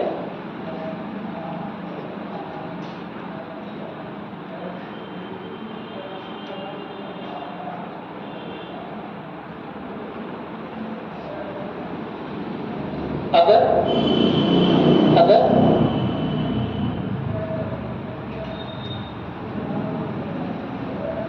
वो श्रेणी के अंतर्गत वो अपनी श्रेणी के अंतर्गत पंजीकरण करवाएं, वो अपनी श्रेणी के अंतर्गत पंजीकरण करवाएं। अब उनकी श्रेणी क्या हो सकती है? पहला तो ये हो गया, बाहर से कोई आदमी आया है, लेकिन शादी करके ही बस गया। क्या मेरी बात क्लियर है? यहीं पर शादी कर लिया। ऐसे में अगर वो इंडियन सिटीजनशिप के लिए अप्लाई कर रहा है, भारतीय नागरिकता के लिए अप्लाई कर रहा है, तो उसे भारत की नागरिकता आराम से मिल सकती है। मेरी बात में बहुत आराम से नहीं मिलेगी, मैंने जितने आराम से बोल दिया। मेरी बात में यह देखा जाता है कि वह जब विशिष्ट श्रेणी का व्यक्ति है, वो अपने यहाँ का अपराधी तो नहीं है। मेरी बात सुनाई? पता चला ओसामा बिन लादेन को यहाँ बुला दिया तो मेरी बात सुनाई, नागरिकता प्रोवाइड करवा दिया, है ना, तो दिक्कत हो जाएगी। क्योंकि विशिष्ट श्रेणी है। सर, इलेक्शन में भाग ले सकते हैं? हाँ, इलेक्शन में भाग ले सकते हैं। कौन? वो कहाँ से आए हैं सरकार से? इसके प्रावधान अलग प्रावधान है, वैसे नहीं ले सकते। मेरी बात में अगर भारतीय नागरिकता मिल चुकी है तब ले सकते हैं, अगर नागरिकता मिल चुकी है तो ले सकते हैं, अगर नागरिकता नहीं मिली हुई, अप्लाई किया हुआ तो नहीं ले सकते। क्या मेरी बात में? कुछ विशिष्ट श्रेणियां ऐसी हैं जहां नागरिकता मिलने के भी कुछ साल बाद ही इलेक्शन में पार्टिसिपेट कर सकते हैं। क्या मेरी बात सुनाई? सब चीजें अलग अलग है ना, उसमें कई सारी चीजें हैं, बहुत ज्यादा है। अभी उतने डीप नहीं जा रहे, अभी बस सिंपल एकदम समझ लेंगे। रजिस्ट्रेशन में समझ आवे लोगों को, ठीक है, कि अच्छा इसमें एक श्रेणी क्या बन गई कि भारतीय लोगों से विवाह करने वाले लोग यहाँ पर आए और भारतीय लोगों से विवाह कर लिया। दूसरी श्रेणी क्या है? जो बाहर से आए हैं, यहाँ पर स्टडी कर रहे हैं या यहाँ पर काम करने के लिए बस गए। क्या मेरी बात क्लियर है? कोई दिक्कत तो नहीं है ना? नोट करोगे। उदाहरण के लिए उदाहरण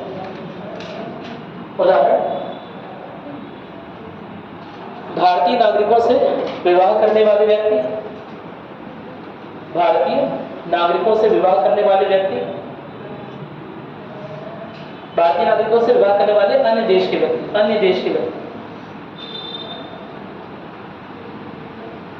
दूसरा देखोगे उदाहरण में,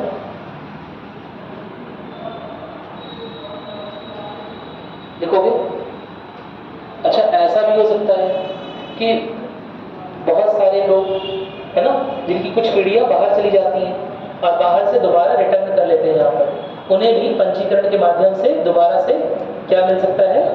नागरिकता मिल सकती है। तो देखोगे दूसरा ऑप्शन, जिनके पूर्वज भारतीय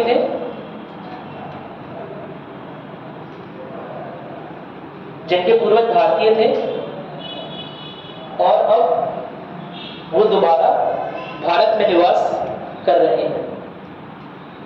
जिनके पूर्वज भारतीय थे और अब वो दोबारा भारत में निवास कर रहे हैं। लिखिए, ठीक है।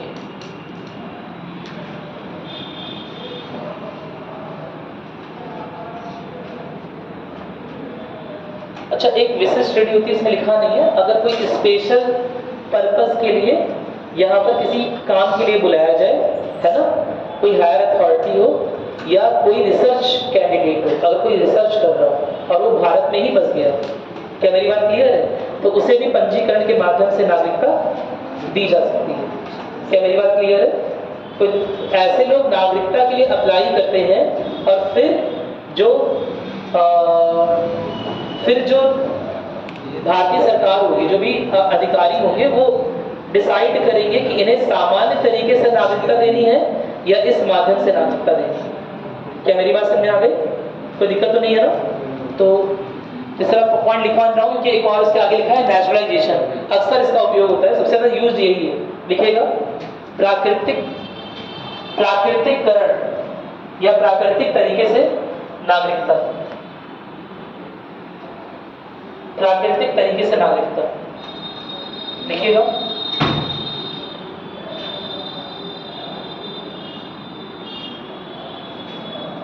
वे व्यक्ति जो पिछले 12 साल से, जो पिछले 12 वर्ष या उससे अधिक, जो पिछले 12 वर्ष या उससे अधिक समय से, या उससे अधिक समय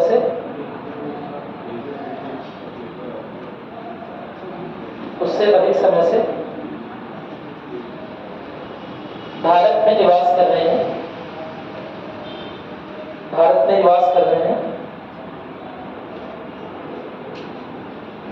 उन्हें नागरिकता प्रदान की जा सकती है, उन्हें नागरिकता प्रदान की जा सकती है। ठीक है? हालांकि इसमें भी एक कॉन्सेप्ट होता है निरंतरता का, कितने समय वो भारत में असल में रहेंगे। मेरी बात सुने? अधिकांश इस 12 साल के समय में अधिकांश समय यानी कि 6 साल से ज्यादा उन्हें भारत में ही रहना चाहिए। क्या मेरी बात क्लियर है? कोई दिक्कत तो नहीं है ना? जो लोग पिछले 12 साल से भारत में रह रहे हैं और अधिकांश समय इस 12 साल का अधिकांश भाग है ना उन्होंने कहाँ बिताया है? भारत में बिताया है, तो वो नागरिकता के लिए अप्लाई कर सकते हैं। कैसे अप्लाई करेंगे?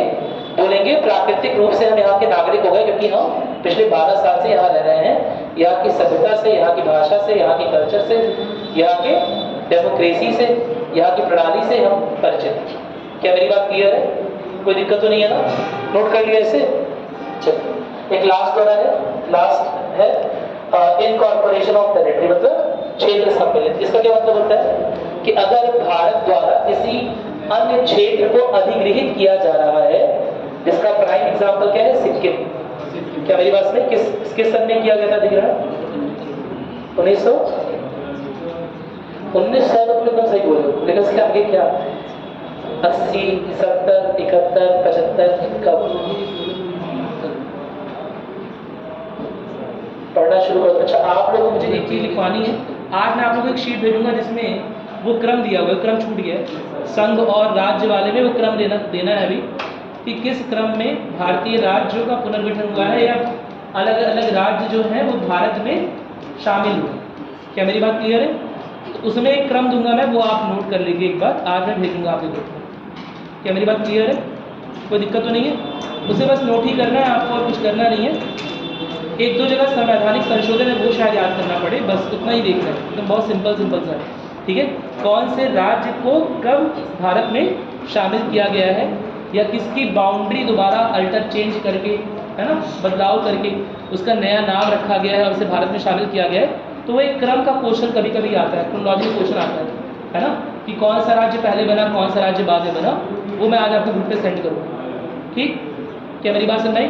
उसे एक बार देख लीजिए क्योंकि वो आपके पेपर में आ सकता है। ठीक है? यहाँ वाले और वहाँ वाले भी। ठीक है?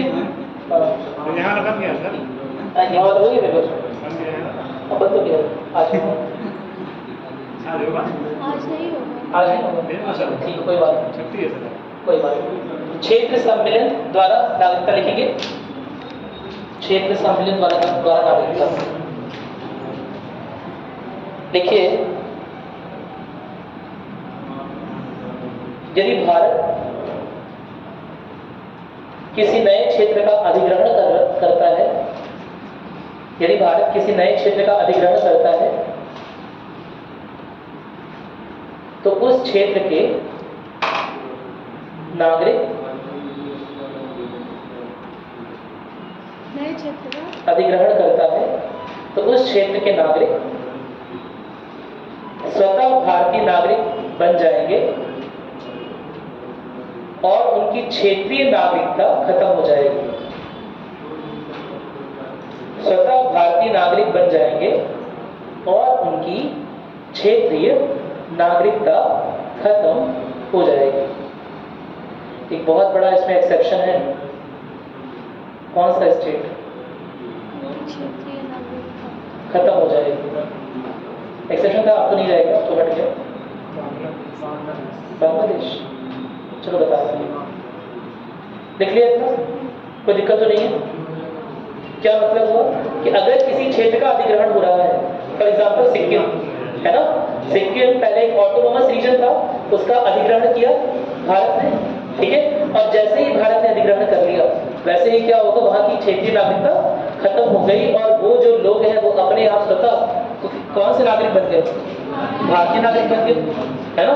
लेट अस सपोज कल को भूटान कहता है ना, क्या कहता है, भारतीय क्षेत्र में सम्मिलित होने की बात कहता है ना, तो ऐसे में भारत की सरकार बड़े आराम से भूटान का अधिग्रहण कर सकती है और वो लोग अपने ही यहाँ क्या बन जाएंगे?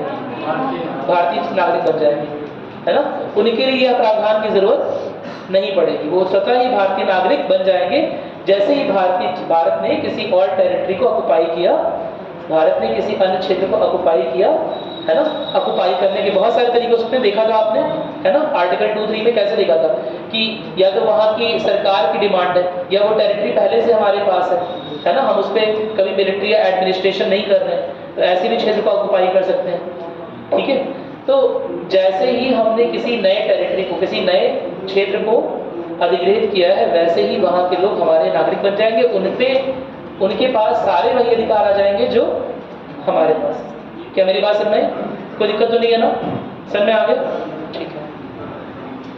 अब नागरिकता से संबंधित महत्वपूर्ण मुद्दे, इसके बारे में आपको बताया मैंने। एनआरसी क्या होता है? नेशनल रजिस्टर्ड सिटीजन है। क्या काम है?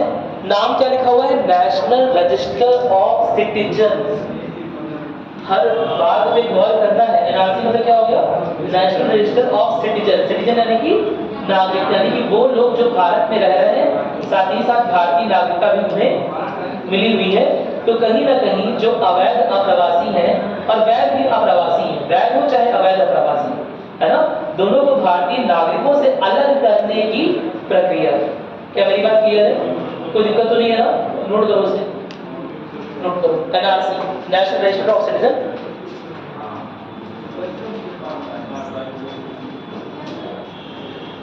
National register for citizen, NRC, national register of citizen. लिखोगे, लिखो इसमें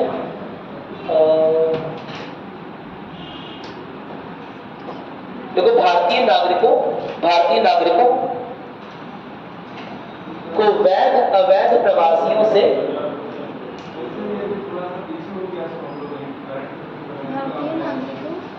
वैध डैश अवैध, चाहे वैध अप्रवासी हो चाहे अवैध प्रवासी हो, ठीक है, को वैध अवैध प्रवासियों से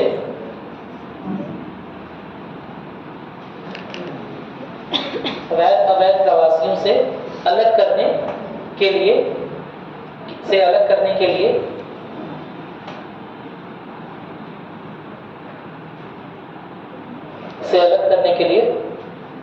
एनआरसी को लागू किया गया है। इसे सर्वप्रथम कहां लागू किया गया है? असम में। क्यों? कहां के वैध अवैध प्रवासी असम में बसे हैं? बांग्लादेश के रिफ्यूजीज जो हैं, उन्होंने असम में बराक वैली, ठीक है, बराक घाटी को ऑक्युपाई किया हुआ है।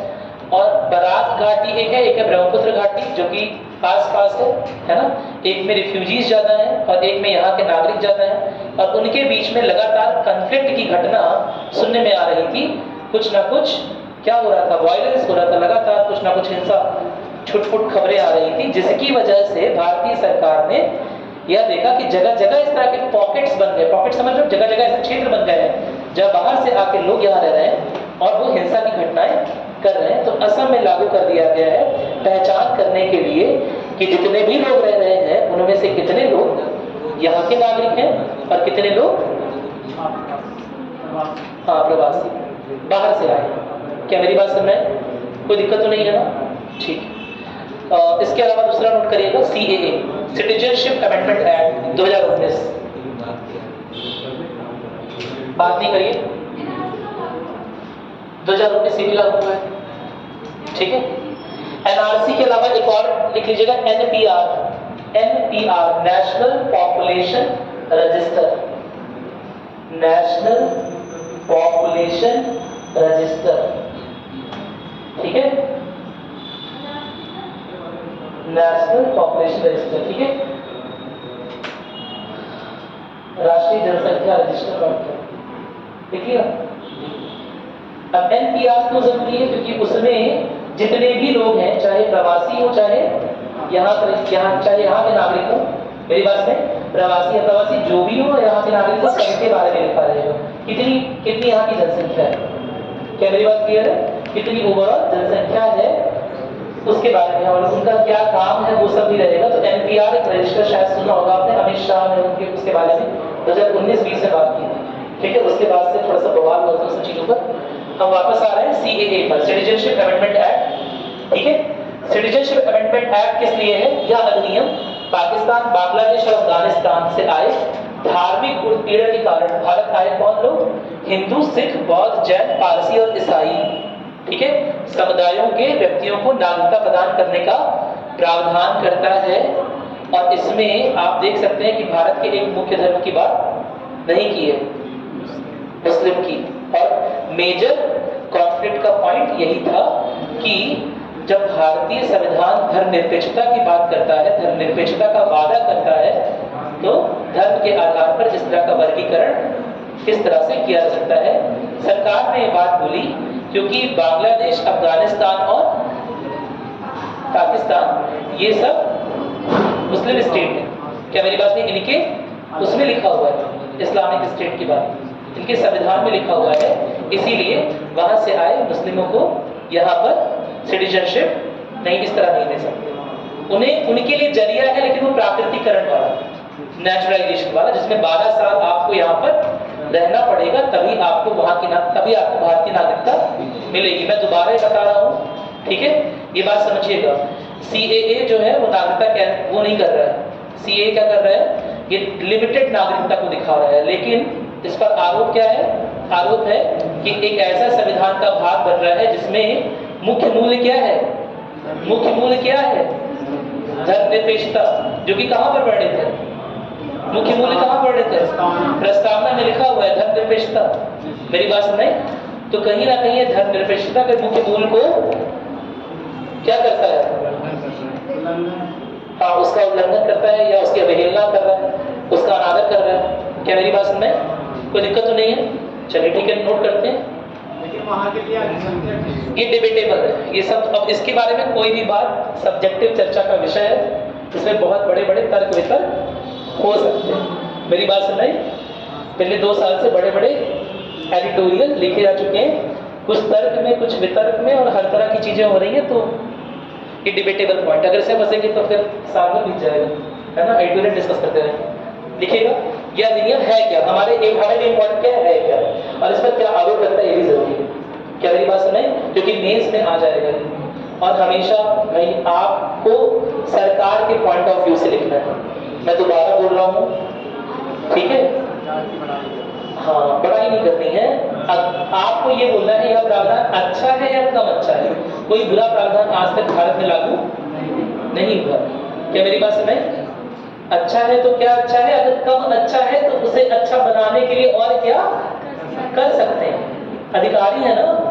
तो इस तरह से पॉजिटिव अप्रोच वाले अधिकारी चाहिए। ये नहीं कि सिस्टम के खिलाफ खुद ही सिस्टम का भाग है और खुद ही सिस्टम की निंदा कर रहे हैं। क्या मेरी बात सुनाई? अधिकारी का मुख्य उद्देश्य क्या होता है भाई? कार्यपालिका का हक है, यानी कि जो योजनाएं बनेगी उन्हें लागू करवाएंगे। क्या मेरी बात सुने? और जिन योजनाओं की खुद ही निंदा कर रहे होंगे, क्या उन्हें लागू करवा पाएंगे? नहीं करवा पाएंगे। आप ये बताएंगे कि किस तरह से इसे, अगर थोड़ी सी कुछ कमियां हैं तो उसमें भी और क्या सुधार हो सकते हैं? मेरी बात सुने? नहीं समझे बात? समझ में आ गई बात? दो चीज होती है, घर में दाल बने तो या तो ये बोलो कि मम्मी दाल बहुत खराब बनी, हम नहीं खाएंगे, क्या बनाती हो यार, है ना? क्या मेरी बात सुने? एकदम बकवास। वो दिखा रहा थप्पड़ खाएंगे, कैसे कहाँ है तुम लोग की सब बता? ठीक है। एक चीज और होती है, दूसरी चीज क्या होती है? मम्मी नमक कम है, ये अचार दे दो या नमक दे दो। मेरी बात सुनाई? दाल में ये कमी रह गई, ये बताना है। ये बोलना है मम्मी दाल बहुत अच्छी बनी, आज तक मैंने ऐसी दाल खाई ही नहीं, बस थोड़ी सी कुछ कमी है वो दे दो, वो अभी पूरा कर लेना। क्या मेरी बात समझ आ गई? तो बस ऐसे ही पॉइंट ऑफ व्यू से लिखना है ना? CAA की या किसी भी योजना की कमी नहीं निकालनी। क्या मेरी बात समझ? अगर उसमें कुछ चीजें एडिटोरियल में आप पढ़ रहे हैं कि कुछ कमियां रह जा रही हैं, तो उसके प्रावधान या उसकी बातें लिखनी है कि क्या और किया जा सकता है, कुछ नए प्रावधान ऐसे जोड़े जा सकते हैं जिससे यह कमियां दूर हो सके। क्या मेरी बात समझ में आ गई? अरे बोलो। ठीक है, लिखना स्टार्ट करोगे? लिखो। इस अधिनियम में पाकिस्तान, बांग्लादेश, इस अधिनियम में पाकिस्तान, बांग्लादेश और अफगानिस्तान से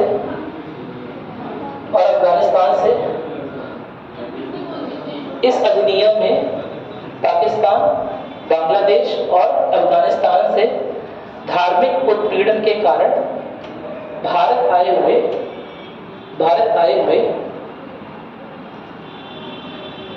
निम्न छह समुदाय ब्रैकेट में लिखोगे कौन कौन? हिंदू, सिख, बौद्ध, जैन, पारसी और ईसाई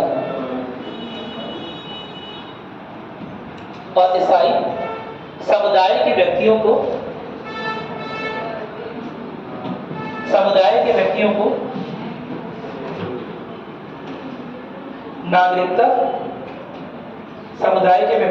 नागरिकता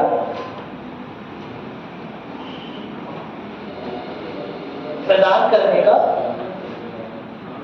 विशिष्ट प्रावधान है। सर इसमें मुस्लिम का नहीं किया गया। बात करेंगे ना सर मुस्लिम बात नहीं किया गया है। जी रामायण तफसीर उतारो, किसमें नहीं किया गया, ये माना